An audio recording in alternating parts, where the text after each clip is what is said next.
بسم اللہ الرحمن الرحیم نحمدہ و نصلی علی رسول الکریم۔ قربانی کورس کا 17واں عنوان ہے اونٹ کی قربانی میں کتنے حصے ہو سکتے ہیں؟ تو اس کا جواب یہ ہے کہ اونٹ بھی گائے کی طرح ہی ہے۔ جس طرح گائے میں یعنی بڑے جانور میں 7 حصے ہوتے ہیں، اس طرح اونٹ کی قربانی میں بھی زیادہ سے زیادہ 7 حصے ہو سکتے ہیں۔ 7 سے زیادہ اس میں حصے نہیں ہو سکتے۔ تو اس کی دلیل کیا ہے؟ حضرت جابر رضی اللہ عنہ کی حدیث ہے صحیح مسلم شریف کے اندر کہ رسول اللہ صلی اللہ علیہ وسلم نے ہمیں حکم فرمایا کہ ہم اونٹ اور گائے کی قربانی میں 7 افراد شریک ہوں، یعنی گائے اور اونٹ میں کوئی فرق نہیں ہے، ان دونوں میں 7 بندے ہی شریک ہو سکتے ہیں۔ اسی طرح مسلم شریف میں ہی حضرت جابر رضی اللہ عنہ کی ایک اور روایت ہے، اس میں وہ فرماتے ہیں کہ ہم رسول اللہ صلی اللہ علیہ وسلم کے ساتھ حدیبیہ میں تھے، وہاں پر ہم نے قربانیاں کیں، تو ہم اونٹ میں بھی 7 لوگ شریک ہوئے اور گائے میں بھی 7 لوگ شریک ہوئے، یعنی اونٹ میں بھی 7 لوگوں کی طرف سے ہی قربانی ہو سکتی ہے۔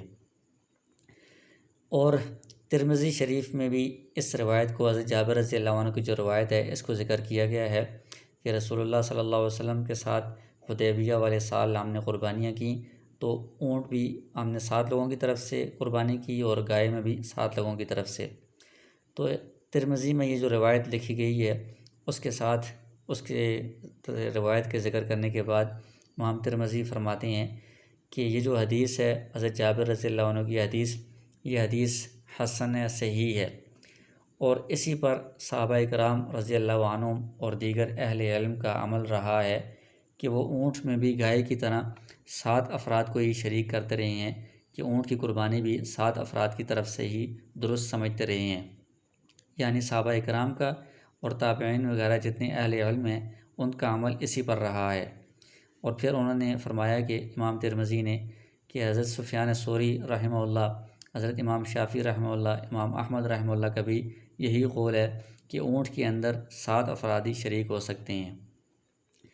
اسی طرح شرح معانی الآثار کے اندر حضرت انس رضی اللہ عنہ کا قول مذکور ہے، حضرت علی رضی اللہ عنہ کا قول مذکور ہے، حضرت عبداللہ بن مسعود رضی اللہ عنہ کا بھی قول منقول ہے۔ ان سب افراد کے اقوال ہیں کہ ایک اونٹ کے اندر صرف 7 افراد شریک ہو سکتے ہیں، 7 سے زیادہ افراد شریک نہیں ہو سکتے۔ تو ان سب روایات سے معلوم ہوتا ہے کہ آپ صلی اللہ علیہ وسلم کی احادیث سے بھی اور صحابہ کرام کے اقوال سے بھی کہ ایک اونٹ میں زیادہ سے زیادہ 7 افراد ہی شریک ہو سکتے ہیں۔ کچھ لوگ یہ بات عوام کے اندر پھیلاتے ہیں کہ اونٹ اس کے اندر 10 افراد بھی شریک ہو سکتے ہیں، تو اس کی وجہ سے عوام کے اندر تشویش پائی جاتی ہے۔ تو اس کی حقیقت یہ ہے کہ جو لوگ کہتے ہیں کہ اونٹ میں 10 شرکاء ہو سکتے ہیں، 10 افراد شریک ہو سکتے ہیں، ان کی جو دلیل ہے وہ 2 روایات سے وہ استدلال کرتے ہیں۔ ایک روایت ہے ابن ماجہ میں حضرت عبداللہ بن عباس رضی اللہ عنہ کی، وہ فرماتے ہیں کہ ہم رسول اللہ صلی اللہ علیہ وسلم کے ساتھ ایک سفر میں تھے، قربانی کا وقت ہو گیا، تو وہاں پر ہم نے اونٹ 10 آدمیوں کی طرف سے اور گائے 7 آدمیوں کی طرف سے قربانی کی۔ تو یہ حدیث ہے، اس سے وہ کہتے ہیں کہ اس میں صاف صاف آ رہا ہے کہ اونٹ 10 آدمیوں کی طرف سے اس کی قربانی کی گئی ہے۔ تو اس کا جواب جو جمہور علماء ہیں جو کہتے ہیں کہ صرف 7 افراد ہی شریک ہو سکتے ہیں، وہ اس روایت کے جواب دیتے ہیں۔ پہلا جواب یہ ہے کہ اس حدیث کی سند کمزور ہے، اس وجہ سے کہ اس حدیث کی روایت کے اندر ایک راوی ہیں حسین بن واقد، ان کے بارے میں جو جرح و تعدیل کی کتب ہیں، اسماء الرجال کی کتب ہیں، ان میں لکھا گیا ہے کہ بعض روایات میں ان کو وہم ہو گیا ہے، ان سے الفاظ میں غلطی ہو گئی ہے یا بھول ہو گئی ہے، اور یہی وجہ ہے کہ یہ جو راوی ہیں حسین بن واقد، انہوں نے اسی حدیث کو ایک اور روایت جو صحیح ابن حبان میں ہے، اس میں انہوں نے اس طرح ذکر کیا ہے فی البعیر 7 او 10، کہ اونٹ کے اندر 7 یا 10، یعنی اس میں ان کو شک ہو گیا ہے کہ 10 کا لفظ ہے اس میں یا 7 کا لفظ ہے۔ تو اس سے پتہ چلتا ہے کہ اصل لفظ 7 ہی تھا، ان کو شک کی وجہ سے 10 لگا، تو انہوں نے اس روایت کے اندر 10 کہہ دیا۔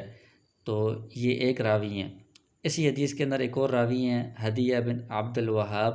ان کے بارے میں بھی حافظ ابن حجر رحمہ اللہ نے لکھا ہے کہ ان کو بھی حدیث کے اندر وہم ہو جاتا تھا۔ تو جس سند کے اندر 2 راوی ایسے ہوں کہ ان کا حافظہ کمزور ہو یا ان کو وہم ہو جاتا ہو تو وہ حدیث کمزور سند والی شمار کی جاتی ہے۔ تو یہ حدیث کمزور سند والی ہے۔ اس کے مقابلے میں جو حضرت جابر رضی اللہ عنہ کی احادیث پہلے بیان فرمائی ہیں صحیح مسلم میں، وہ اعلیٰ درجے کی اور مستند سند والی ہیں، تو لہٰذا ان کو بھی ترجیح دی جائے گی۔ دوسری جو روایت ہے 10 سال والی جس سے استدلال کیا جاتا ہے، وہ مسور بن مخرمہ کی روایت ہے کہ صلح حدیبیہ کے موقع پر 70 اونٹ تھے اور 700 صحابہ کرام تھے، تو ہر اونٹ کو 10 افراد کی طرف سے قربان کیا گیا۔ تو اس حدیث کا جواب ایک یہ ہے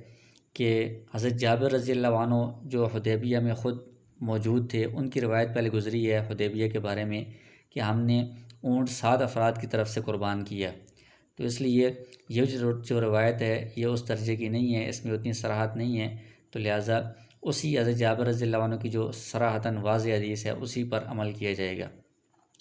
دوسری بات یہ ہے کہ اس حدیث کے بارے میں امام طحاوی رحمہ اللہ نے فرمایا ہے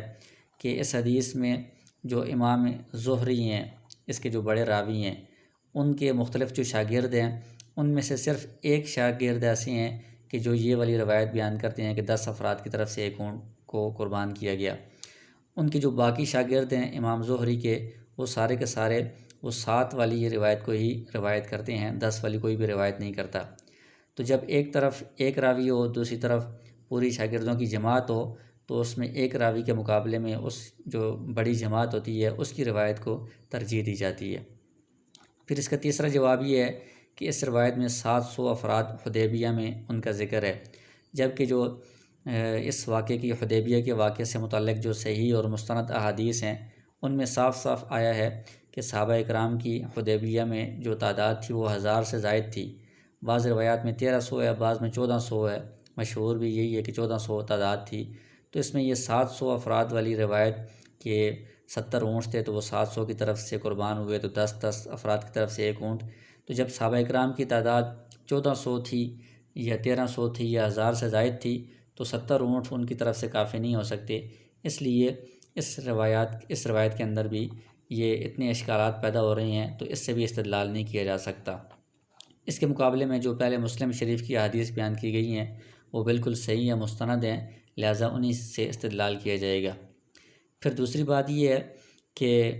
صحابہ اکرام رضی اللہ عنہم کا عمل، اس کے بعد تابعین، اور 1400 سال سے آج تک جتنے